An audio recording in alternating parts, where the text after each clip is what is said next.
Tonight, a You Paid For It report that just won't go away. We first reported 4 years ago on charity funds that are comprised of your tax refund dollars. Incredibly, millions of dollars were going unused. The state controller sounded the alarm. Legislation was passed to tighten up the process. But still, state agencies are letting money, your money meant to do good, sit untouched. They are right there on your state income tax forms, a series of simple charity checkoff boxes. Fill in one or more and you can donate a small portion of your return to that charity. The state controller does it at tax time. They're good purposes, worthy causes, and many New Yorkers still do that checkoff. I've done it. But now Controller Tom DiNapoli is rethinking that strategy after information from his office shows the money in some of those checkoff boxes just sits there unused. We are talking millions of dollars. So it's not misspending, it's negligence, really, of not spending. At the end of the 2016-17 fiscal year, $15.7 million sat unused in the 12 charity checkoff accounts that were reviewed. One of the oldest of those accounts is the Fund for Missing and Exploited Children, spearheaded by Albany attorney Terry O'Neill after the disappearance of Sarah Ann Wood in 1994. How frustrating is it for you to hear that money's not being spent in these funds? Well, very. O'Neill tells me he would never go the charity checkoff route again. I found, over the years that whenever you just turn over some new money to a bureaucratic agency, they really don't know what to do with it. The spending of the money in the Missing Children Fund has actually increased, and most of it is now being used. Not so for the 4 most recently created funds. Their money still has not been touched. One of those is the Fund for Homeless Veterans Assistant. $296,000 collected for veterans, $0 distributed. The veterans are hurting. Let's get them taken care of. Let's get it done. Let's make it happen. Whoever has to loose the strings or open the floodgates, here we got finances sitting there, just sitting there, that's already designated for these veterans, and it's not released to them. Jim Pratt runs the Albany Veterans Miracle Center, a program that provides free essential goods to those who have served. Like Terry O'Neill, he blames bureaucrats for the charity checkoff funds not being dispersed in a timely fashion. It seems like something at the top is stopping this thing. And I don't know what it is, but something at the top is stopping these funds from being released for these veterans that need it. So who at the top is to blame? Various state agencies are tasked with overseeing the funds and the distribution of money. For the Homeless Veterans Fund, it's the Division of Veterans Affairs. No one there would go on camera, but they told me via email that they are waiting for the fund to grow larger so it's sustainable, they say, for a number of years. Each overseeing agency is required to submit to legislative committees an annual report on the funds. The controller could find little or no record of those reports being submitted. Neither could we. Are you seeing these reports coming to you? No. Senator Robert Ort is the chair of one of the committees that is supposed to be receiving the reports. We find out time and again the money doesn't get to the people who it's supposed to go to. Veterans Affairs says it has not submitted reports because it has not dispersed any money. A catch-22, if you will, that still leaves veterans holding the bag and leaves the state controller frustrated. We do need the agencies to step up. Otherwise, I think people will start to say, why bother doing these checkoffs? Why should I put the money in if it's just going to sit there? There is also a fund for veterans remembrance and cemetery maintenance that also hasn't been touched. By law, it has to first reach a certain level for 15 years of sustainability. Veterans Affairs didn't answer when I asked what that level is. Now, there are several funds overseen by the Department of Health. The Senate Finance Committee says it has received one report on one fund. DOH told me, quote, the department continues to regularly monitor fund revenues and disbursements. The department is in the process of completing the reporting for the program. The signs cost you millions, so today I sought out the new state DOT commissioner, and he wasn't too happy to see me.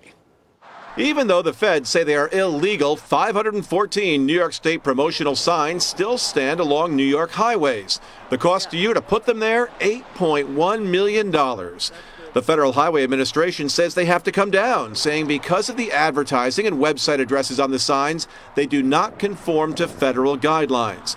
New York State has a new transportation commissioner who did not want to talk about the signs when we first approached him. We just want to know, we hear... Sorry, thank you. I'm talking to the commissioner. I'm asking you politely, thank you. And I'm politely talking to the commissioner. Thank you, sir, please. Commissioner, we hear the sign issue, the highway signs may be coming to a head.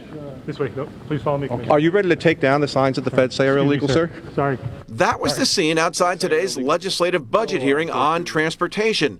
The deputy commissioner with Commissioner Paul Karras tried repeatedly to physically block us from questioning the commissioner. Do you think it is time to take down those signs, though? I have no comment on that. Not long after that, a change of heart, and Commissioner Karras agreed to an interview. We think the signs are beneficial to the motorists. They're beneficial to the state.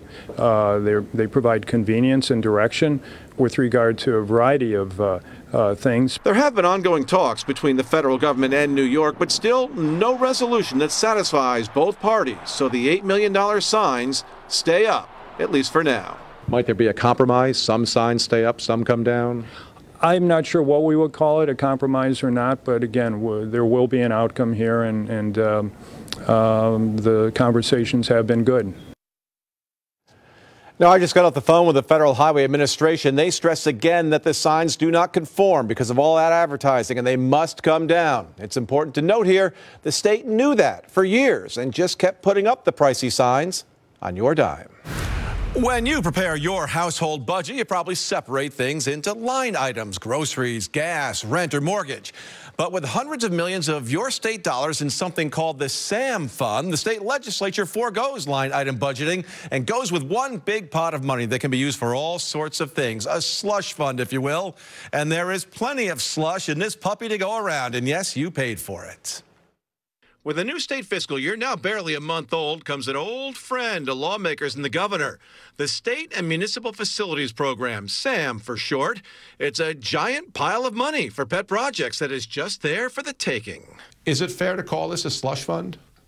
It's an insult to other slush funds, but sure. Ken Girardin of the Empire Center think tank describes the SAM Fund this way. Imagine a $2 billion credit card that state lawmakers and the governor get to pass around amongst themselves. The SAM Fund first showed up in the state budget in 2013. It was then a $385 million pot of money.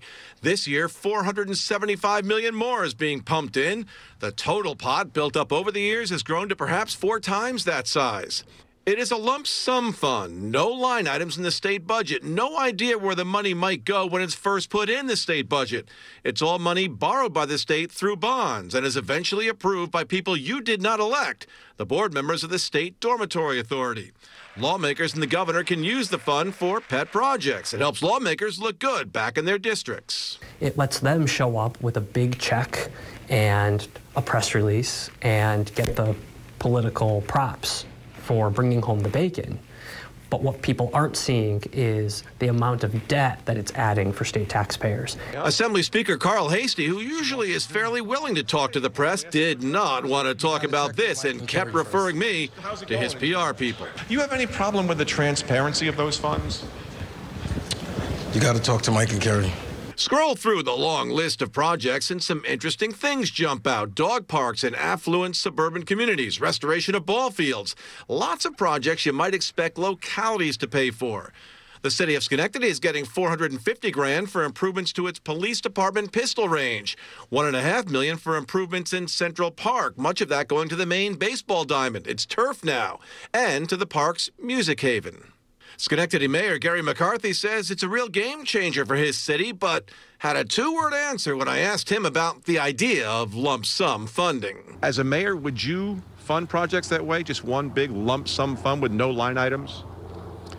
It's odd. Still, McCarthy says he's happy to get the cash. As long as they're sending it to the city of Schenectady, I'm not worried about it. The city of Albany, with monster potholes in its streets, crumbling water mains, and sewer system problems, got money for a skateboard park and a softball field. In Fulton County, they are just about to start using a $450,000 SAM Fund grant secured years ago to renovate the county office building in Johnstown. One of the reasons we launched this project, too, was for the infrastructure needs, the handicapped accessibility, but it's hopefully going to make it an attractive location in the downtown of Johnstown. But guess what? They don't need that much. Thanks to a low bid, there's money left over, about 90 grand, that will be used for other sidewalk projects. As an administrator, would you budget that way with just a lump sum and no line item breakdown? Well, we don't often do it that way. The leaders who control the SAM Fund say it provides vital money to localities.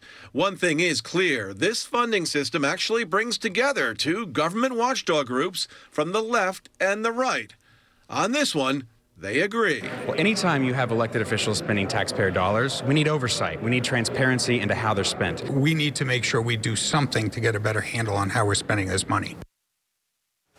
Now, there has been one change in the criteria for the SAM fund. Previously, it could only be used for municipal projects. Now, though, any not-for-profit project is also eligible, but still, one lump sum at the outset. Hey, we have a special You Paid For It report now. New York State troopers from your hometown being sent to New York City. They are going on pricey one-week tours. And plenty of upstate observers have questions about what this means for the level of protection in places like the Capital Region and the North Country. It's a multi-million-dollar security surge in New York City, and you paid for it.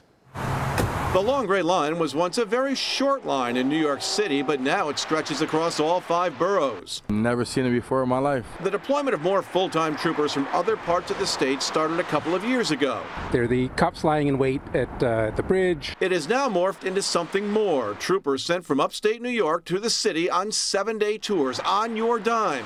Many of them are at city airports for additional security. Many more are stationed at new cashless tolls at tunnels and bridges, and they hand out thousands of tickets each month. Here is State Police Superintendent George Beach. The governor has made a commitment repeatedly, not only to me, but to the public, that there will be no drawdown in state police resources any place in upstate New York to have personnel deployed in New York City. The 7-day tour means you pay for things like hotel and meal expenses for every trooper and for overtime. Lots of overtime. Obviously, we're always worried about the cost, and we try to pay attention to our bottom line and our budget. But the unprecedented challenges that we're facing now for counterterrorism makes it a necessity for us. The surge does raise the question: if upstate troopers are being sent south, are upstate residents properly protected, especially those in rural areas where troopers are often the first line of defense? Senator Patrick Gallivan sits on the Senate Task Force on Counterterrorism and is a former state police trooper. Many of the troopers from upstate that are going to New York City are working excessive amounts of overtime, and they're being backfilled upstate with excessive amounts of overtime. And that's not a financial model that can be sustained. Senator Terrence Murphy has many of the same concerns and has voiced his concerns to state police brass. They're pulling these troopers from upstate to bring them downstate. We have 9 million people in New York City. We must protect them, but we also got to protect the people upstate. Superintendent Beach says staffing levels upstate remain strong. So the people of Schoharie County or Warren County shouldn't be worried about their level of protection going down? Absolutely not. Absolutely not. But his aides won't release staffing numbers for upstate or New York City. They cite security concerns. They also won't release what they're paying in overtime costs, but they say it's all covered by the $41 million in the current state budget for state police operations in New York City. In the end, we can't sacrifice one part of the state for another. And if we need to hire more troopers, that's what we should do.